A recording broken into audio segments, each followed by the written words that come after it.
What was it about YouTube that lit your fire?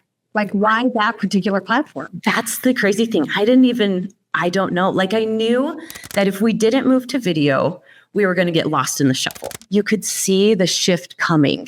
Yeah. Because this was 2017. And so YouTube was big, but it wasn't massive yet. I just knew we needed another outlet and we needed a way to grow, but also so everyone could have their own lane. I needed something for me that I could have control over. Welcome to Unreasonable Autonomy. My name is Sarah Grace. This is the podcast for entrepreneurs and innovators who refuse to settle. Here we dive deep into raw, real conversations with boundary pushers who have pursued seemingly impossible ideas and yet have achieved unreasonable results, whether that's in their faith, relationships, health, politics, yes, even business. All of those conversations are happening right here, right now. So let's buckle up because this isn't about playing it safe. Unreasonable ideas, unstoppable results. Let's go.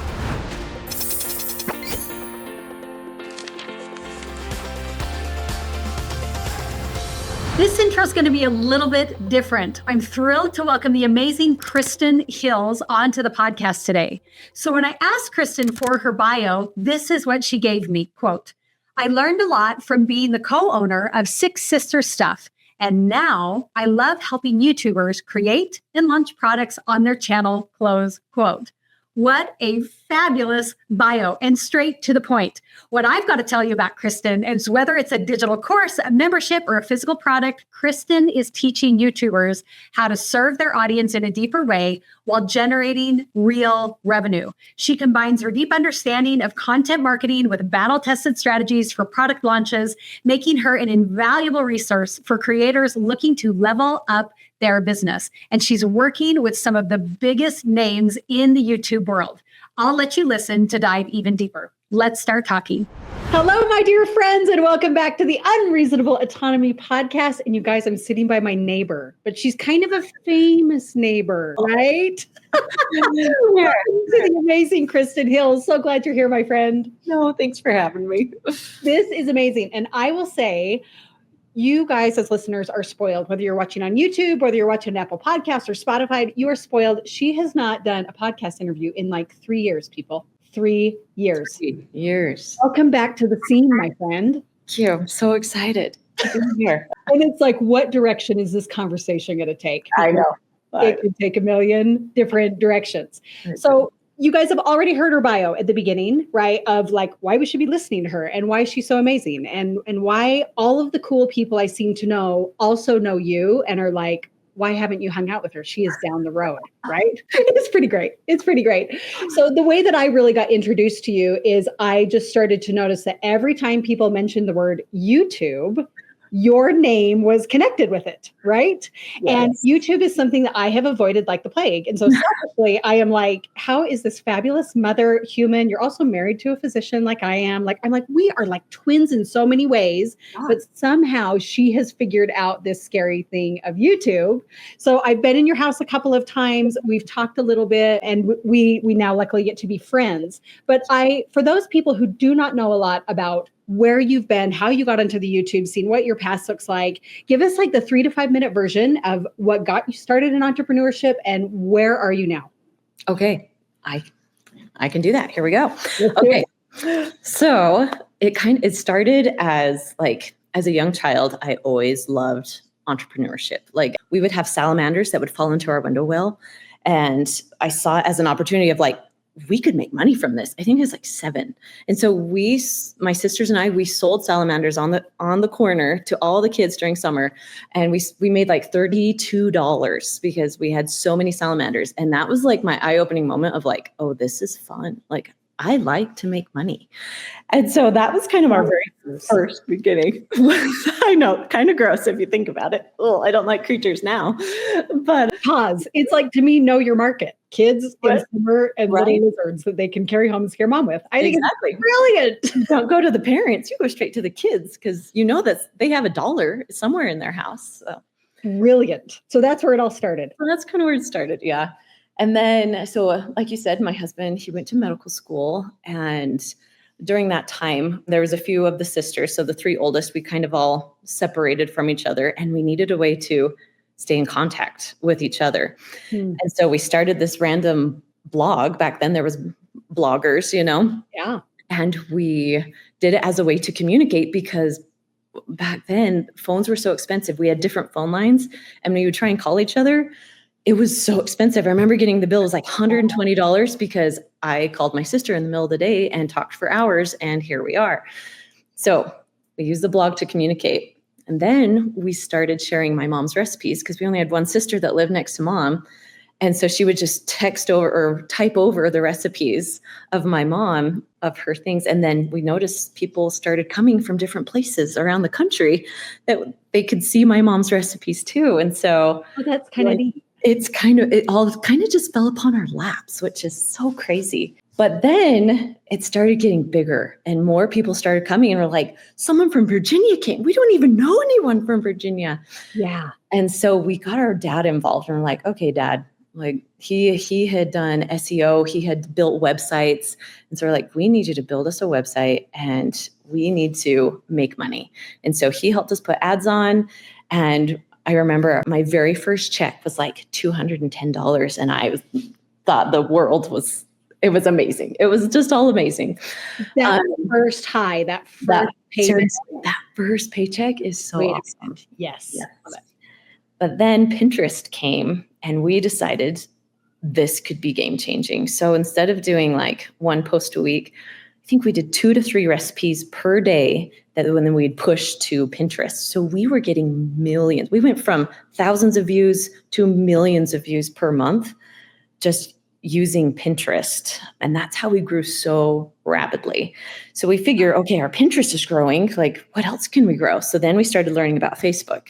So we jumped onto Facebook, started building our Facebook. And again, we're pushing everything back to our website, because we can make money from our website. Still sharing mom's recipes, right? Incredible. So that's just kind of how it all started. So the name of the company is called Six Sister Stuff.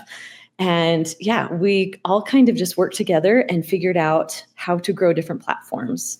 And yeah, it grew into a massive, massive social media thing. It was fun. It was kind of wild, but it was fun. And you talk about 6 people being involved. Yeah.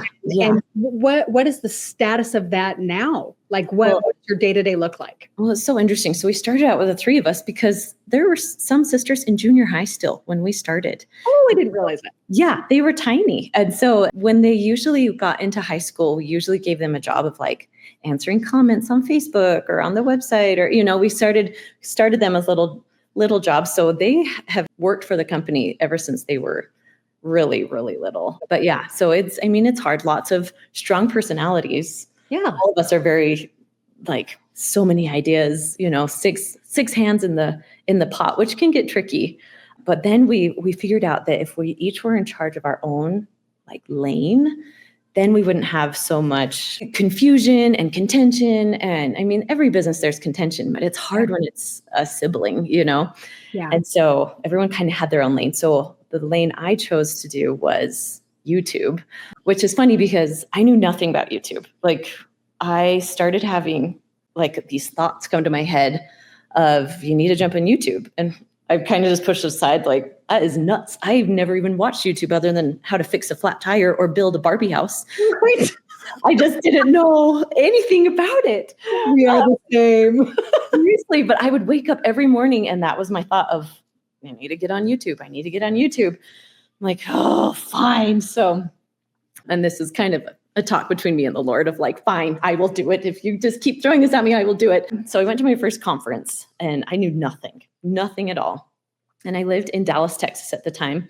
And I was on the airplane, and I sat next to a man, and we just started chatting. And he happened to be one of the speakers at the conference I was going to. And he gave me a rundown of like what thumbnails were and what titles and what you should do. And like, tender mercy of sitting next to one of the speakers. Him and I become friends. We're still friends till this day. Like, he's incredible, so helpful on my journey. But the YouTube conference kind of changed everything and lit a fire in my soul of, okay, I'm going to make this work. Well, what was it about YouTube that lit your fire? Like, why that particular platform? That's the crazy thing. I don't know. Like, I knew that if we didn't move to video, we were going to get lost in the shuffle. Like, I knew you could see the shift coming. Yeah. Because this was 2017. And so YouTube was big, but it wasn't massive yet, you know, but you could feel that the video was coming more popular on Facebook. And so I just knew there needed to be we needed another outlet, and we needed a way to grow, but also so everyone could have their own lane. I needed something for me that I could have control over. Yeah. So, yeah. I'm fascinated by that. And so would you say that you are full bore into YouTube? Like that is what your day-to-day looks like? Yes, I love YouTube. I love it. I could talk YouTube all day. And we just might. And I'm fine with that. Yeah. I mean, you're really kind of a genius at it and demystifying it in a lot of ways. You have worked with many of my close personal friends, and they're like, no, you just talk to her. You just talk to her. That's what you do. She'll help you extract exactly what you need. So let's have a sales call right after this. Okay. Okay. But I want to back up to a part of your story that I want to make sure that our listeners don't feel disqualified by. Okay. And that was when you talked about like when we started just sharing mom's recipes and people started to like show up from Virginia and do all those kinds of things. And you said it fell into our lap. Okay. It fell into our lap. I imagine many entrepreneurs are like, nothing is falling in my lap. Like, lucky you, Kristen. Like, it's true. Talk to me about that mindset of like, nothing is working. I'm happy for you, Kristen, and the people in Virginia, but I cannot make this work. Yeah. Okay. So let's take those words back of we saw an opportunity, like it was a small opportunity of maybe 50 people were coming, and we decided to take full effort and go forward and push like we've never pushed before. So it wasn't a fall into your lap. It was, I have never hustled so much in my life. I would wake up at 4 a.m. to cook recipes so I could put them out on the blog that day. And so it was, yes, the opportunity, I think it was more of inspiration than falling onto your lap. It was an opportunity, and we chose to take. Okay, I'm fascinated by this idea that maybe it wasn't falling into your lap, but rather you guys were listening to inspiration, right? Listening to inspiration. There we go. What would you say to people who do not have a religious center? Oh, that's a hard one. Like I have a lot of friends that aren't religious whatsoever, and they're very successful. And that's a hard one. That's a hard one because they talk about they have this thought. And I feel like that's from a religious side, like getting inspiration. But other people that aren't religious say that they get these thoughts and it's from them, which is totally fine. And so if ever you have a thought of like, that's a good idea, if it's a positive thought that you think you can succeed, move forward. Like, yeah. And I know that your faith, you and I share a faith, has been a huge part of your business and how you've made decisions. Tell me a little bit about that, how you've seen faith and your work integrate and work together. Oh, for sure. Okay. I have 2 stories if that's okay. Please, I'll take both. So when we first started, it started as a blog, right? And then grew all our social platforms. We went to this conference. So we'd go to these conferences to learn how to do socials, how to do websites, because you had to learn all of it. Yep. And we went to one and there was probably, 700 people there, and they put you into little different tables, and none of my sisters could go to that conference. And so I went, and I happened to sit right next to a publisher for Deseret Book. Now that's a publishing company that is with our church, which out of all the 700 people that I could sit next to, like for me, that's not a, what are the chances? That was going to happen, and it needed to happen. So that was one. Anyways, conversation started. We then met with Deseret Book a few weeks later, and then we had our first publishing book deal, which we now have 10 books with them, and currently there is an 11th being made. So wow. So you started to see people being brought into your life that it just was undeniable about the timing. Yeah, there is no other explanation for it. Yeah. Yeah. And what was your second experience in recognizing that God was involved? Okay, so this one's kind of funny. So YouTube is, especially when I started, there was a lot of men. Like there were a handful of women. So we'd go to these conferences. I remember my first conference I went to, there were 7 women total in the whole entire conference. And I'm like, all right, this is new. And now I got to crush it. Like, I don't know. That's just kind of how Yes. I'm an athlete. And so I love a good competition of like, okay, watch me now, Yes. And so that's how I kind of approached this conference of like, I'm going to talk. I don't care if you're male or female. I'm going to talk to you because if you're smart, I want to know what you know. So I happened to go into this. There was this little group I got invited to go to a special conference, and tons of men. I think there was 2 women there, and we all went to dinner together. I think there's maybe 50 of us, and everyone was drinking. Now, part of our religion is that we don't really drink. And there happened to be a speaker that was there. I didn't know he was a speaker. I didn't even know who he was, but his name was Daryl Eves. He's huge in the YouTube world. He was sitting right across from me. I had no idea who this man was, but I noticed he wasn't drinking. Well, after a few hours of sitting there, everyone was so drunk except him and I. It was crazy because if you know Daryl's life, like, to get 10 minutes with him is very, very rare. And I got two solid hours with him. And so everyone was drunk. Everyone was drunk. No one cared about YouTube around us. It was just him and I got to have that conversation. Well, because of that, he figured out who I was and that I was a sick sister. And we had like 0 followers on YouTube at that time because, it's a process. So he taught a mini group that next day. And before he taught, he's like, Kristen, I just need you to come into my group. I'm like, okay. So I go into his group, and the whole time he talked to me. He told me strategy. He told me what I needed to do to change my channel. He told me everything. He's like, this is going to feel like a fire hose, but he's like, I want you to write as fast as you possibly can. Everyone else, I feel bad. They kind of got gypped of what happened at that situation, but I went back and implemented what he said, and we gained like 20,000 followers in 2 weeks. It was insane. No way. Yeah. It was nuts. It was nuts. And this seems to be what you now do for other people. I'm starting to. I do the one-on-one consults. I've actually been dabbling the idea with a course because you have Daryl's course, and it's amazing. Like, it changed everything for my YouTube channel. But it's hard because a lot of the people that come to me are very beginners that have taken Daryl's course and they're like, well, I need a beginning stage. And so I think that's what I'm dabbling with is I just need to teach the beginners the very basics, because Daryl doesn't go over the basics. He goes over like, bam, jump in, here we go, Here we go. Well, what do you think it is? I'm trying to look at it from Daryl's perspective. Yeah. What did he see in you? I don't know. Like, I know that the religion helped, but I also think like the very first time that I implemented what he said, and then when I saw him again, I told him like, hey, just so you know, I'm up to like 40,000 subscribers now. And he's like, what? Oh my gosh. Yeah, it was pretty crazy. Anyway, story continues with Daryl. When I hit about 100,000 subscribers, he asked me to come speak at Vid Summit about how to grow other social platforms, because we had hit 1 million followers on Pinterest, on Facebook, just everywhere. And so he's like, I want you to teach these YouTubers because they're so, only think of YouTube. And so I went and spoke, and it was fun. And was that a turning point with you and Daryl? Completely turning point. Yep. Then a few years later, he reached out to me and he's like, hey, I am starting this a course. It's going to be game changing. He's like, but I need a beta group, and I need people in there that'll actually do what I say.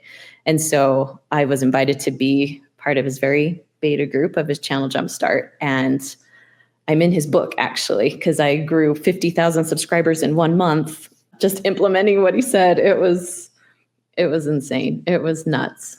So you just said a phrase, and I actually want to back up and bring 2 phrases together. Okay. Sorry. I'm all over. No, this is exactly the kind of conversation we want to have, because when you were talking about being at that event, 700 people there, mostly men, your perspective was, I'm an athlete. I'm pretty competitive. I'm pretty ready to show people my stuff. But listen to what you said immediately after. You said, I went up to people and I wanted to talk to them because if you're smart, I want to know what you know. Mm-hmm. Okay. That is the absolute opposite of like arrogant, competitive ego that I could ever imagine. And I think that there's a temptation that when we walk into rooms like that, we want to feel on equal level. We want to posture. That's probably the worst word to use ever. But how have you kept your integrity, honesty, but also your power and competitive and drive within these events as you've grown from 0 followers to 50,000 followers to speaking to all those things? Like, what is the core belief that has allowed you to show up in those rooms in a way where you don't look like a jerk? I mean, that's how we're going to say it.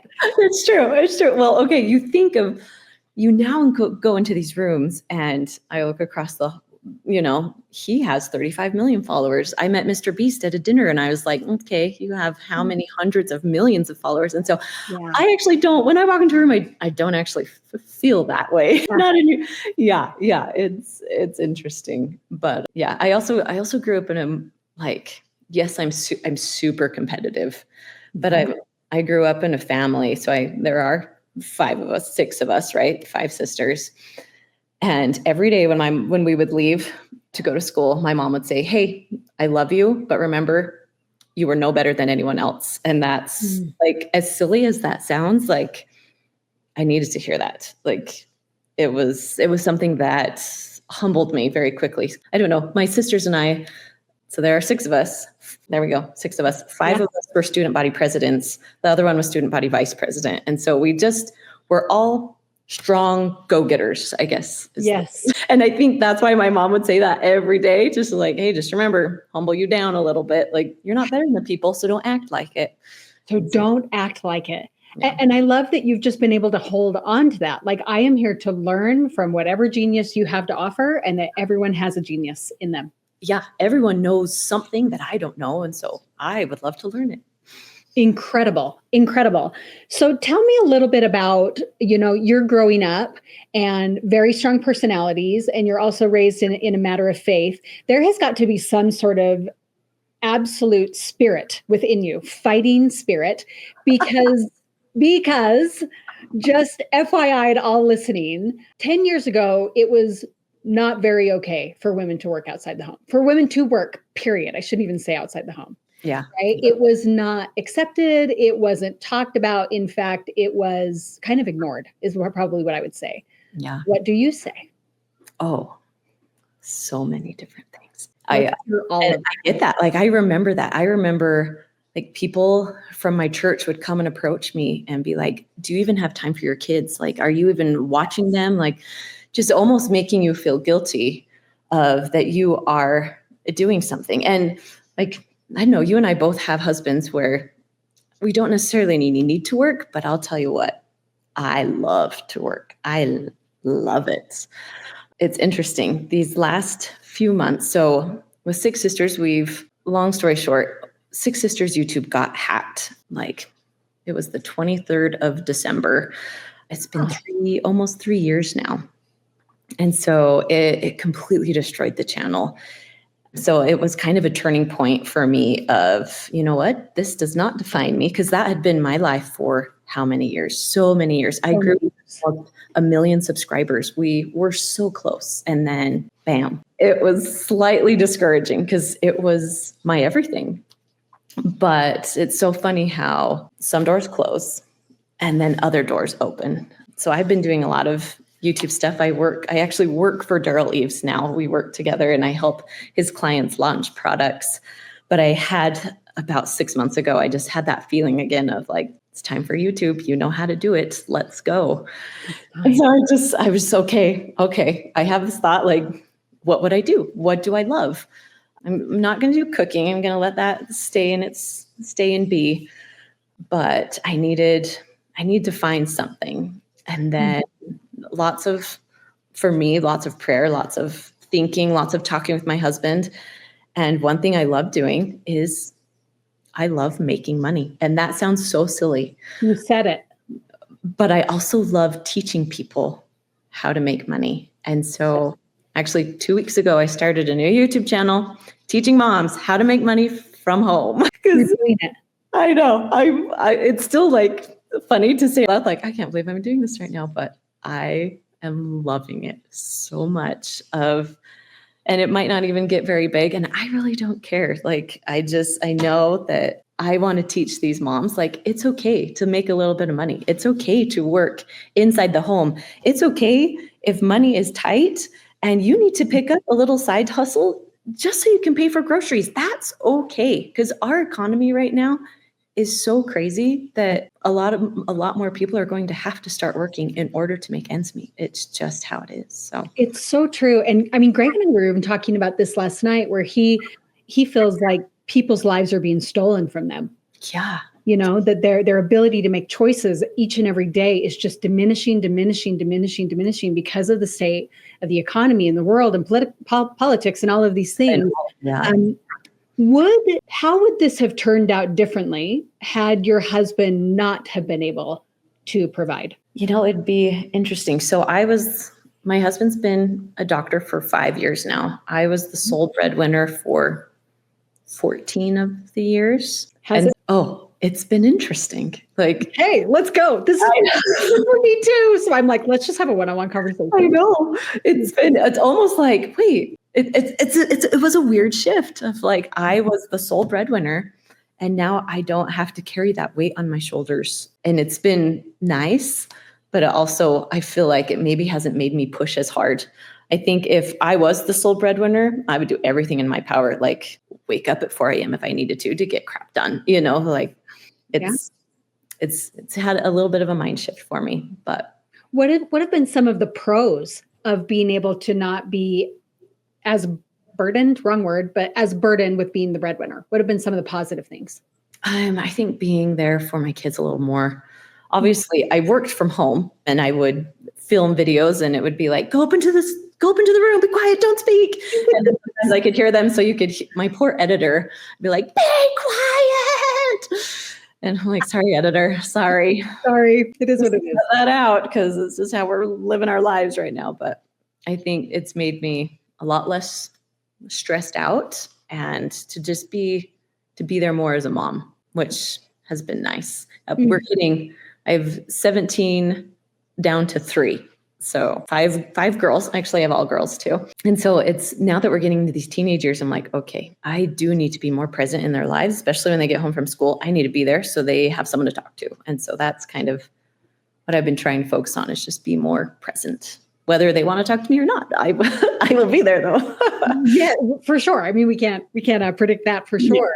Yeah. What have been some things that have surprised you about, how do I put this? So Rand, hang with me for just a minute. His name's Rand. He's so great. Oh, hi, Rand. Hi, Rand. You're awesome. You are. I'm loving the imperfection of the growth that you've talked about. And in fact, in the middle of this podcast interview, my own kids needed the pantry unlocked, right? In the middle of the interview, you guys. Like, I loved it. It's just how we're rolling today, right? Yeah. Something that I want to dive into you about is the idea of pressure. And the idea of, okay, your husband becomes a doctor. He's been a doctor for 5 years. You guys are now in some ways switching roles, but you still feel motivated, right? Mm-hmm. How do you still instill pressure in your life to get stuff done? I've been so I have ADHD, and so it's hard for me to focus.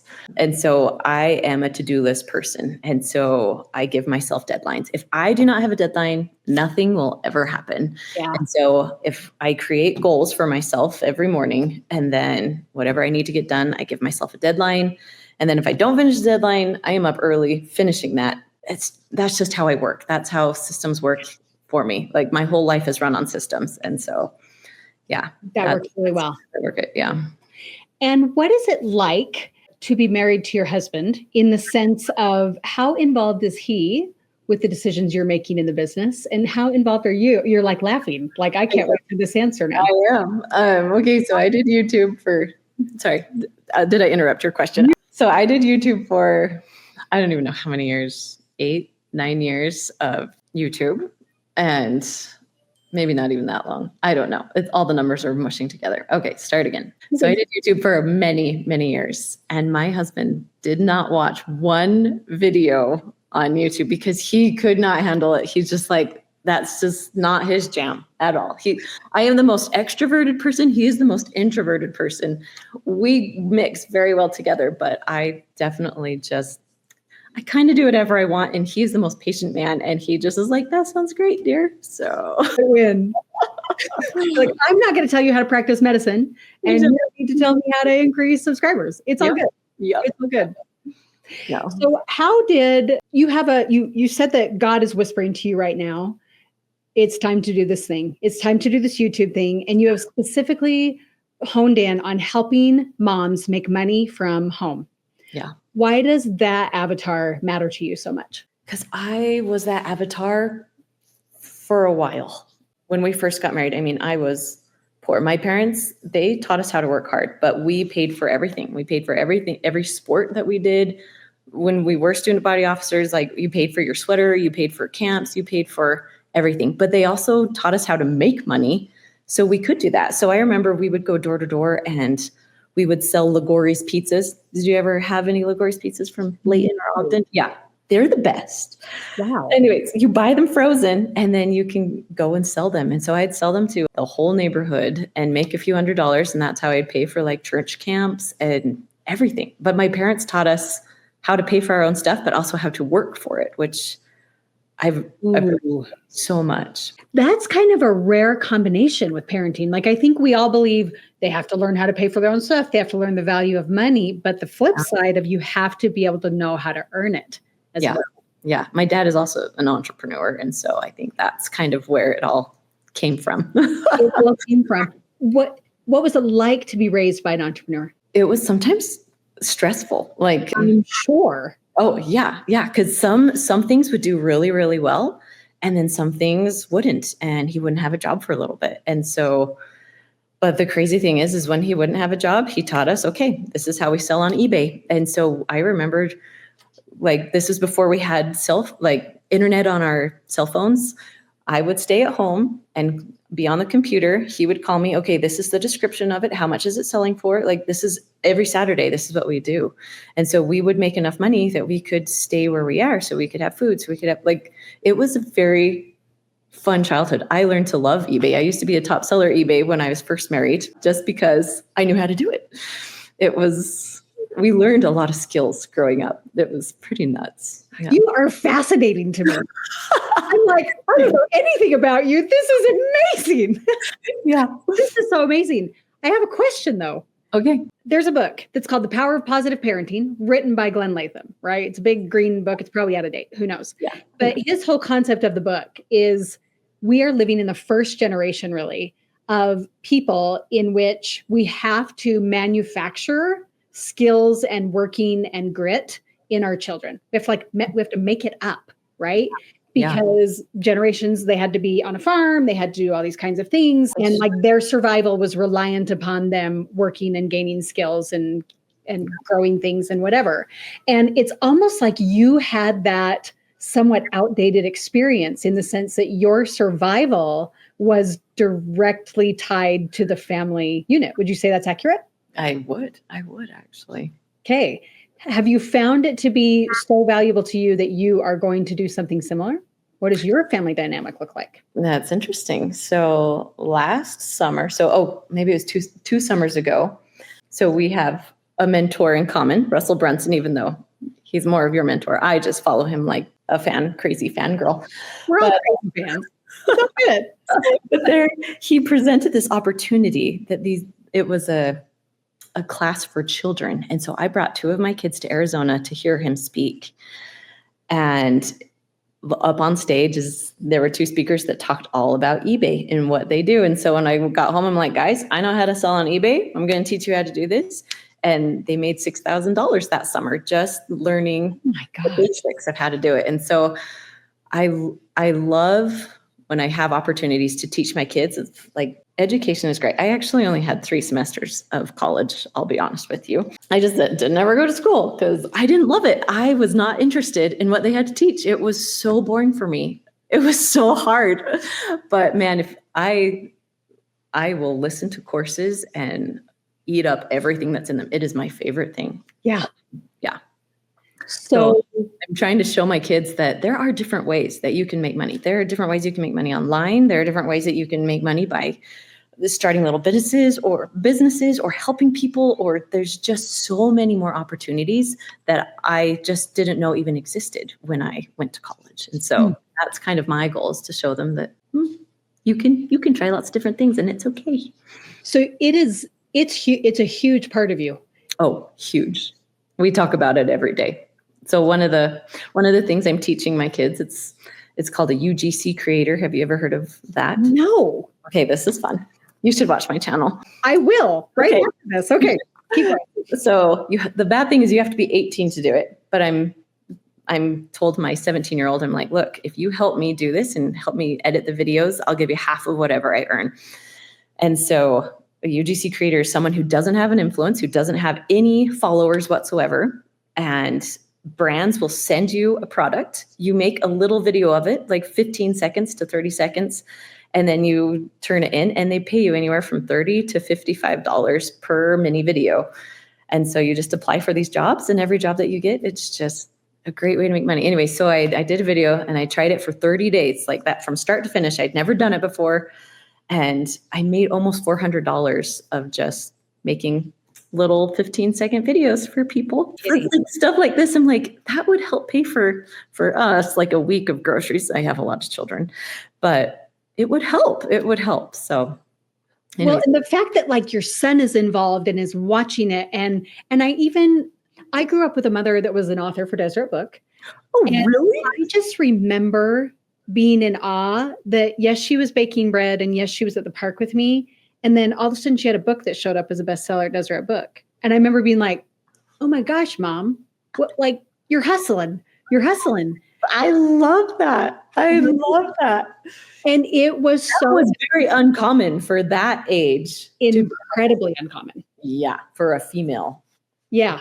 Yeah. And I look at that and I think you had some similar, spouts of really incredible perspective. Just let's explore many ways to have the life that you want.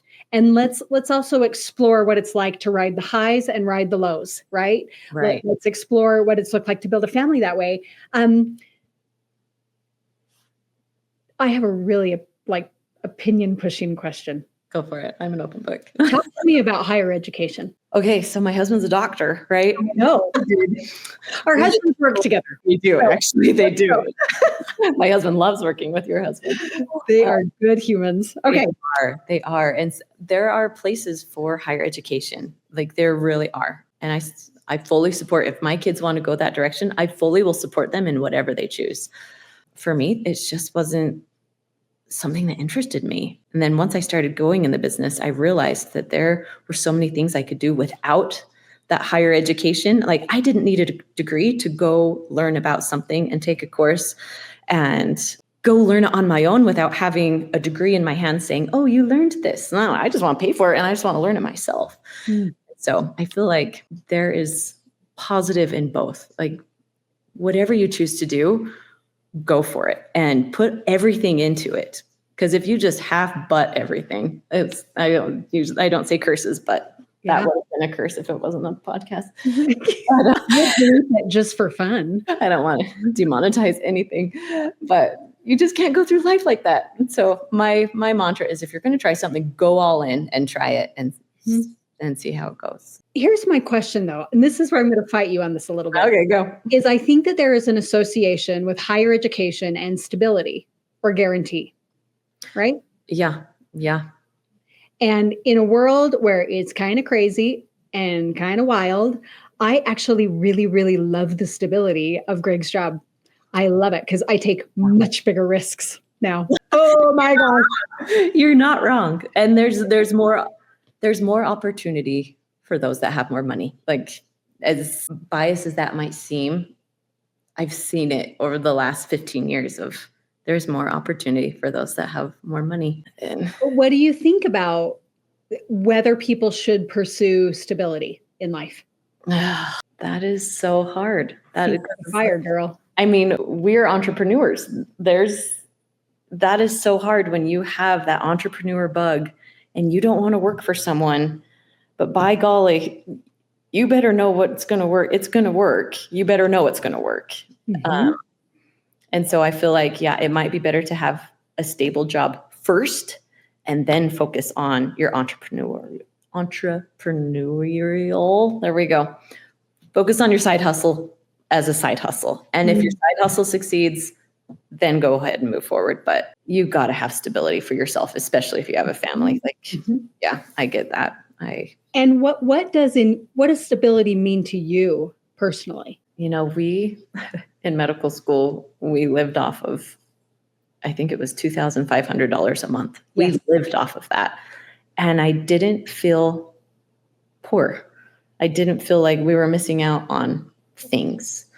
And so I think it's kind of your mindset of, yeah, you might not be able to have these amazing vacations or whatever, but if you are happy, if your kids are happy, if you can give them the basic necessities, I feel like that's your most important thing. When you talk to these women that you're wanting to help make money online, how do you help balance you're in the right spot, you're doing the right thing versus you deserve more, you feel called to more? Oh, that's hard. I'm only 2 videos in. I've got a lot of videos than most. What? 2 more videos than most. Good job. I know. Do you know how many months it took me to start? I was terrified. I'm not going to lie. Well, let me frame it this way. In the musical Hamilton, right? There's the song, "He Will Never Be Satisfied," and Greg calls that like my theme song. He thinks it is the funniest thing. He was like, "It will never be enough for you," in the most kind, wonderful way, and it's how I felt what I built, right? Yeah. But I think there's a temptation as a woman, whether faith-based or not, that it's like, why am I not satisfied? Why would I ever want more? Like, my husband's busting his rear end. Like, I've got these amazing kids that I'm nurturing, and this is supposed to fulfill me to my core. Like, talk to me. That is hard. Okay. So I do a lot of interesting jobs. I have a lot of side businesses just going because I love to talk to people. I love to help people. And so one of my jobs is I help people with their SEO and then find the right Instagram people, the right Pinterest people, the right Facebook people. And so I have all these great little employees, and they're my favorite. And I don't charge an arm and a leg. Like, I probably should charge more, but the goal is to have little jobs for these moms. There was one point I had like 22 women come or text me like, do you have anything that can I work for you just for a little bit? I just need to make just a little bit more money.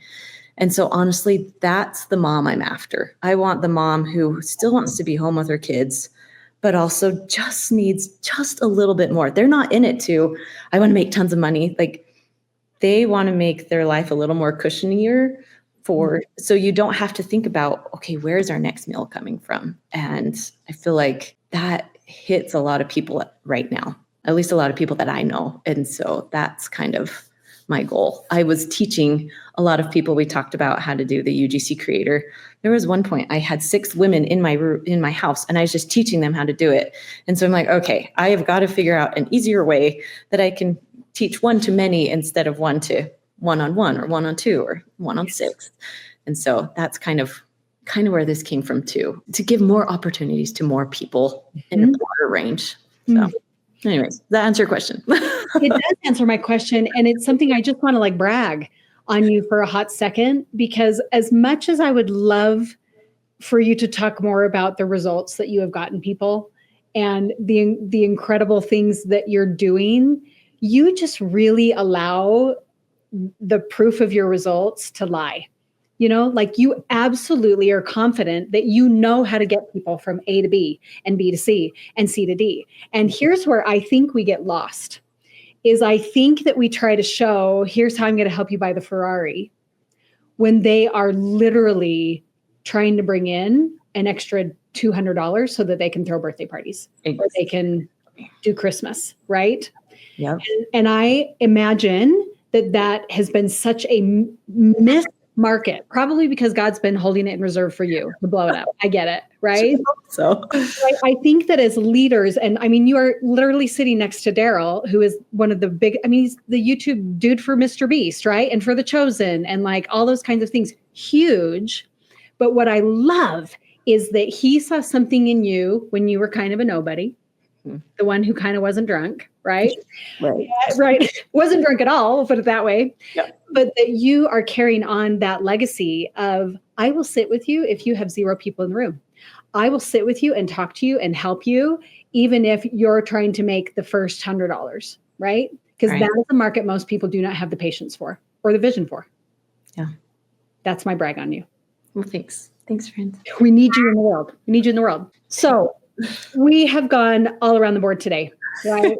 Yeah. Which is exactly what is so fascinating about you, is that you have got such a complex life that is all, I mean that in the best way possible. Yeah. I'm like, I don't know if that's good or bad. I don't know what my husband thinks. No, just kidding. Every element is around, how can I help people better? Yeah. How can I help my kids better? Span ages from 3 to 17. How can I help them better? Right? How can I help these moms better? How can I help Daryl better? How can I help these YouTube creators better? How can I? And I think that that's an incredibly noble pursuit that God has planted in you. Bravo to you. Thank you. It has been an absolute joy to have this conversation here with you today. And I imagine that most people are going to want to jump on board, whether it's with your individual consulting, those kinds of things, or whether it's to, join your new YouTube channel, which we will link in the comments and the show notes and all those kinds of things that we'll put there online. But I just have 3 more questions for you. Okay. And these are a little bit more rapid fire. Okay. And some that we ask every single guest. Okay. So the first one is, what is a book that you think every single entrepreneur must read? Oh, okay. I'm a YouTube person. So Daryl Leave's book, if you're into YouTube or want to get into YouTube, that book is like taking a mini version of his course. Right now, I can't think of what it's called because YouTube Formula. Thank you. I was like, Right behind me. Oh, is it? Yeah. But it really has changed a lot of lives. And I think lots of YouTube books in my world. So. I love it. We will link it down below for sure. Second question is there anything on your bucket list that you haven't done yet that you're going to commit to do? Whew, that's a really great question. The bucket list that I just completed was to just do it, just start a YouTube channel. And I finally set a date and I did it. And so Bravo. I haven't updated my list of. We'll watch you then. Yeah. You grow it. Thanks. Okay. Third question is, as you look ahead to the end of your life and you think of your kids and you think of your spouse, what do you hope your kids say about you? Oh man, I warned you I'd be emotional. I was doing so good. That's a great question. Okay, so I think of my mom, and she would give her shirt off her back to anyone. And that's what I would want my kids to say about me. Sorry, man. You know, it's amazing. I mean, are you like even 40 yet? Next year. At the age of 39, I would say you have already delivered on that. Thanks, friend. Or seen it. I mean, that's amazing. Thanks. And last question, what do you hope your husband says about you? That I was a good wife and a good mom, and just, I mean, he could care less if I was successful or not. Like, obviously he wants me to be successful, but for us, the most important thing is our relationship and our kids' relationship. So I love that. I love that. Well, I am grateful I get to do life with you. I know. We probably should hang more since we live like 10 minutes, right? Concessions. Sorry. No. We've tried to get together like 4 or 5 times. So many times. So many. We'll just do like a podcast series, and then we'll just have this forced way I'm fine with that. to hang out. Well, I am just so grateful. Thank you so much for your wisdom, mostly for your perspective on the highs and the lows, and intentionally trying to build and trying stuff and involving God in the process and constantly assessing where you want your life to go. It has been so refreshing. So thank you again so much for being here. Thanks for having me. Thank you for listening to the Unreasonable Autonomy podcast. If you loved this episode, my guests and I would love to hear about it. Go to the show notes to reach out and let me know what resonated with you or what topics or guests you want to hear in the future. I am here to create for you. Look, I deeply admire your commitment to pushing boundaries and going after an unreasonable life. Keep dreaming big, taking bold steps, and expecting the unreasonable. For more, go to the show notes to dive deeper into the conversations that will keep you going. Thanks for being here.